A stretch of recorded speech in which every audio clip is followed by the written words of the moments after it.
আসসালামু আলাইকুম, সবাইকে এনএস টিউটোরিয়ালে স্বাগতম। আজকে আমরা আলোচনা করব নাউন নিয়ে। আগে আমাদেরকে জানতে হবে নাউন কাকে বলে। বলতে পারবা নাউন কাকে বলে?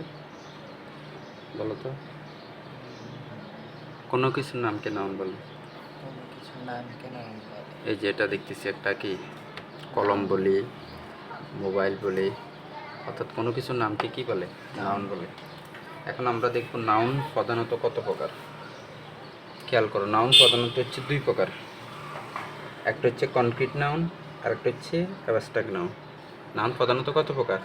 দুই প্রকার। একটা হচ্ছে কনক্রিট নাউন, আর একটা হচ্ছে অ্যাবস্ট্রাক্ট নাউন। কনক্রিট নাউন যেটাকে আমরা এটাকে বলতে পারি ইন্দ্রিয়গ্রাহ্য বিশেষজ্ঞ, ইন্দ্রিয়গ্রাহ্য বিশেষ্য, অর্থাৎ যেটা আমরা অনুধাবন করতে পারি। আর একটা হচ্ছে অ্যাবস্ট্রাক্ট নাউন, যেটা হচ্ছে গুণবাচক বিশেষ্য। এখন দেখো কনক্রিট নাউন কাকে বলে, খেয়াল করো। যে সকল নাউনের দৈহিক বা বাহ্যিক অবস্থিতি আছে এবং যাদেরকে ইন্দ্রিয়র সাহায্যে উপলব্ধি করা যায় তাদেরকে কনক্রিট নাউন বলে।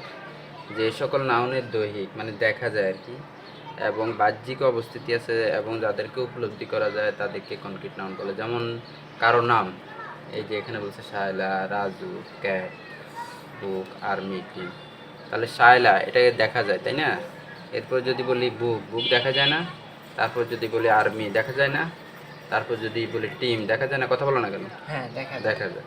তাহলে যেগুলা দেখা যায় বা যেগুলার বাহ্যিক উপস্থিতি আছে সেগুলাকে আমরা কি বলবো? কনক্রিট নাউন বলবো। এরপর দেখো অ্যাবস্ট্রাক্ট নাউন। যে সকল নাউন দ্বারা কোনো ব্যক্তি, বস্তুর গুণ, দোষ, অবস্থা বা কাজের নাম বোঝায় তাদেরকে অ্যাবস্ট্রাক্ট নাউন বলে। অ্যাবস্ট্রাক্ট নাউন ইন্দ্রিয়ের সাহায্যে উপলব্ধি করা যায় না, এদেরকে অনুভূতির সাহায্যে উপলব্ধি করতে হয়। অনুভূতির সাহায্যে, যেমন হ্যাপিনেস, সুখ কি দেখা যায়? অনুধাবন করা যায়। অনেস্টি, সততা কি দেখা যায়? অনুধাবন করা যায়। যদি বলে উইজডম, প্রজ্ঞা, প্রজ্ঞা কি দেখা যায়? অনুধাবন করা যায়। যদি বলি কাইন্ডনেস, দয়া, দয়া দেখা যায়? দেখা যায় না। তাহলে যেগুলাকে ইন্দ্রিয়র সাহায্যে কি করা, অ্যাবস্ট্রাক্ট নাউন ইন্দ্রিয়র সাহায্যে উপলব্ধি করা যায় না, এদেরকে অনুভূতির সাহায্যে উপলব্ধি করতে হয়। তাহলে সেগুলোকে আমরা কি বলবো? অ্যাবস্ট্রাক্ট নাউন বলবো। কনক্রিট নাউন আবার চার প্রকার। একটা হচ্ছে proper noun, common noun, collective noun, material noun. স্যারের সাথে বলো। Proper noun, common noun, collective noun, material noun. এরপর দেখো, এখন আমরা যে দেখলাম এতক্ষণ, আমরা যেটা লক্ষ্য করলাম, নাউন প্রধানত দুই প্রকার। একটা কনক্রিট নাউন আর একটা হচ্ছে অ্যাবস্ট্রাক্ট নাউন।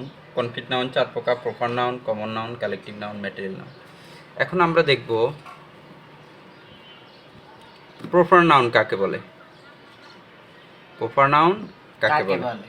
যে নাউন কোনো একটি নির্দিষ্ট ব্যক্তি, বস্তু, স্থান বা প্রভৃতির নাম বোঝায় তাকে প্রপার নাউন বলে। আমি যদি বলি অয়ন, আমি যদি বলি নয়ন, আমি যদি বলি শায়লা, আমি যদি বলি করিমা, আমি যদি বলি রহিমা, তাহলে সবগুলা কি নির্দিষ্ট ব্যক্তিকে বোঝানো হলো। বা বস্তু হতে পারে বা কোনো কিছুর নাম হতে পারে, জায়গার নাম চট্টগ্রাম, বাংলা, প্রথম আলো। তাহলে সেগুলো হবে কি নাউন? Proper noun. মনে থাকবে? হ্যাঁ, মনে থাকবে। এরপর আমরা আলোচনা করব কমন নাউন নিয়ে। কমন নাউনকে যেটা বাংলায় বলা হয় জাতিবাচক বিশেষক। দেখো, যে নাউন কোনো এক ব্যক্তি, শ্রেণী বা বস্তুর প্রত্যেকের সাধারণ নাম বোঝায়। কি বলছে? যে নাউন কোনো এক শ্রেণীর ব্যক্তি বা বস্তুর প্রত্যেকের সাধারণ নাম বোঝায় তাকে কমন নাউন বলে। অর্থাৎ কমন নাউন হচ্ছে একটা গ্রুপ। দেখো, যেমন Selina is an intelligent girl. Selina খুবই বুদ্ধিমান একটা মেয়ে। They cut the tree, he writes a letter, the মেঘনা ইজ এ রিভার। এখন দেখো, আমরা প্রপার নাউন এবং কমন নাউনের মধ্যে কিছু মৌলিক পার্থক্য রয়েছে, যেগুলো দেখে আমরা সহজে কি করতে পারবো, বুঝতে পারবো কোনটা প্রপার নাউন, কোনটা কমন নাউন। সহজে অনুধাবন করা যাবে প্রপার নাউন এবং কমন নাউন। দেখো, প্রপার নাউন হচ্ছে নির্দিষ্ট ব্যক্তি, বস্তু বা স্থানের নাম বোঝায়। খেয়াল করো, look at me. Proper noun হচ্ছে কাকে বোঝায়? নির্দিষ্ট ব্যক্তি, বস্তু বা স্থানের নাম বোঝায়। আর সেখানে কমন নাউন হচ্ছে এক জাতীয় প্রাণী, বস্তুকে বোঝায়। যেমন স্যারে যদি বলি অয়ন, এটা হচ্ছে কি নাউন? Proper noun. আর আমি যদি বলি মানুষ, তাহলে সেটা কোন নাউন হবে?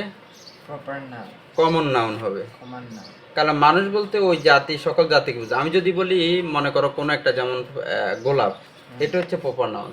আর যদি আমি ফুল বলি তাহলে ওটা কমন নাউন। ঠিক আছে, যেমন দেখো এই যে সীমা, মিনা, রনি, এই যে যে কোনো নাম, মহিলার নাম, এটা প্রপার নাউন। ম্যান, বয়, ওমেন, গার্ল, এগুলো হচ্ছে কমন নাউন। যেমন বাংলাদেশ, ইন্ডিয়া, শ্রীলঙ্কা, একটা নির্দিষ্ট করে যে বাংলাদেশ, ইন্ডিয়া, শ্রীলঙ্কা, জাপান, উত্তর কোরিয়া, এগুলো প্রপার নাউন। আর যদি বলি, আমি যদি শুধুমাত্র দেশ বলি বা কান্ট্রি বলি তাহলে সেটা কি নাউন? Common noun. তারপর দেখো যেমন বাংলাদেশ, ইংলিশ, অ্যারাবিক, তারপর হচ্ছে জার্মান, ভাষার নাম বুঝাচ্ছে। তাহলে এটা হচ্ছে প্রপার নাউন। যে কোনো ভাষা, যদি ইংরেজি ভাষা বলি, বাংলা ভাষা বলি, উর্দু ভাষা, ফার্সি ভাষা, এটা প্রপার নাউন। আর যদি বলি আমি ভাষা বলি, শুধু ভাষা, ল্যাঙ্গুয়েজ, তাহলে সেটা হচ্ছে তোমার কমন নাউন। আচ্ছা, এরপর দেখো যদি বলি এই যে ঢাকা, চট্টগ্রাম, এগুলো একটা নির্দিষ্ট কি একটা দেশের এক শহরের নাম, শহরের নাম, এগুলো হচ্ছে তোমার প্রপার নাউন। আর যদি বলি শহর বলি, শুধু বলি শহর, সিটি, তাহলে কমন নাউন। যেমন তোমার দেখো যমুনা, বুড়িগঙ্গা, পদ্মা, এগুলো হচ্ছে একটা একটা নদীর নাম বোঝানো হয়েছে। কিন্তু তুমি যদি বলো রিভার, তাহলে সেটা হচ্ছে তোমার কি নাউন? রিভার বলি, কমন নাউন। Common noun. ঠিক আছে, এরপর দেখো কালেকটিভ নাউন। কালেকটিভ নাউন, দেখো কালেকটিভ নাউন কাকে বলে? যে নাউন দ্বারা এক জাতীয় কতিপয় ব্যক্তি বা বস্তুকে পৃথকভাবে না বুঝিয়ে তাদের সমষ্টিকে বোঝায়। অর্থাৎ যেগুলো কমন নাউন আছে তাদেরকে যদি তুমি একটা গ্রুপে নিয়ে আসো, যেমন মানুষ, মানুষ থেকে কিছু গ্রুপে নিয়ে আসলে তুমি আর্মি। যেমন মানুষ, মানুষ থেকে কিছু গ্রুপে নিয়ে আসলে তুমি একটা সভা করলা, কমিটি করলা, এই কমিটিটা হচ্ছে কালেকটিভ নাউন। তুমি এই যে মানুষ থেকে আর্মিতে নিয়ে আসলা, এই আর্মিটা হচ্ছে তোমার কি নাউন? আর্মিটা হচ্ছে কালেকটিভ নাউন। তারপরে হচ্ছে তুমি এই যে ক্লাস, তুমি একটা শ্রেণীতে নিয়ে আসলা, তুমি একটা পার্টির আয়োজন করলা, তারপর তুমি জুরি, বিচার সভা, এগুলো সবগুলো হচ্ছে আমাদের কি noun? Collective noun.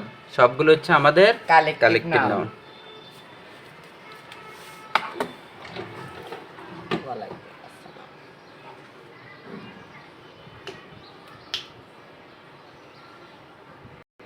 Now will discuss about material noun.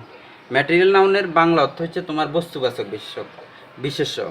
দেখো কোনো বস্তু যে জিনিস দ্বারা গঠিত হয় তাকে বা বস্তুর উপাদানকে ম্যাটেরিয়াল নাউন বলে। যে কোনো একটা বস্তু যেটা দিয়ে গঠিত হয় বা তার উপাদানটাকে ম্যাটেরিয়াল নাউন বলে। যেমন স্যার যদি বলি, আমি বলি this axe is made from iron. এই যে কুড়াল, অ্যাক্সের শব্দের অর্থ কি? কুড়ালটা হচ্ছে তোমার লোহা দিয়ে তৈরি। তাহলে এই যে উপাদানটা, সেটা ম্যাটেরিয়াল নাউন। যদি বলে gold is a precious metal, স্বর্ণ হচ্ছে খুবই মূল্যবান ধাতু, তাহলে গোল্ডটা হচ্ছে তোমার কি নাউন? Material noun. তারপর চা হচ্ছে অর্থকারী ফসল, চা হচ্ছে কি? এটা হচ্ছে তোমার ম্যাটেরিয়াল নাউন। এরপরে জুট, তারপর হচ্ছে মিল্ক। তাহলে এগুলো হচ্ছে কি? Material noun. ওকে, আমরা এখন অ্যাবস্ট্রাক্ট নাউন নিয়ে আলোচনা করব। দেখো অ্যাবস্ট্রাক্ট নাউনের বাংলা অর্থ হচ্ছে গুণবাচক বিশেষ্য। স্যার বলো অ্যাবস্ট্রাক্ট নাউন। গুণবাচক বিশেষ্য। যে নাউন কোনো কিছু দোষ, গুণ, অবস্থা ইত্যাদির নাম বোঝায় তাকে অ্যাবস্ট্রাক্ট নাউন বলে। যে নাউন কোনো কিছু দোষও বোঝায়, অবস্থা বোঝায় বা নাম বোঝায়, তখন অ্যাবস্ট্রাক্ট নাউন বলে। যেমন honesty is the best policy, যেমন সততা হচ্ছে তোমার সর্বোৎকৃষ্ট পন্থা। এই যে অনেস্টিটা হচ্ছে তোমার অ্যাবস্ট্রাক্ট নাউন। তারপর যদি বলি Lafarge is good for health, তুমি যদি হাসো এটা স্বাস্থ্যের জন্য উপকার। যেমন তুমি যদি বলো ট্রুথ, সত্যবাদিতা, তাহলে এই যে এগুলো সবগুলো হচ্ছে তোমার কি নাউন? Abstract noun. তারপরে আমাদের রয়েছে যেমন উইজডম, বলো উইজডম, মানে কোয়ালিটি বোঝানোর ক্ষেত্রে বা গুণ বোঝানোর ক্ষেত্রে বলো উইজডম।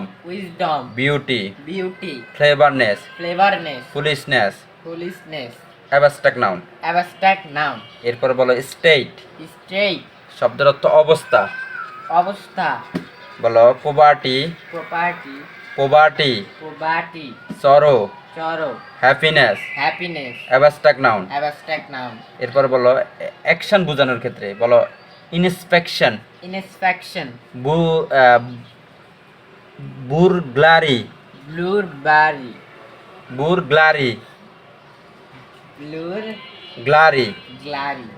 ডিসিশন।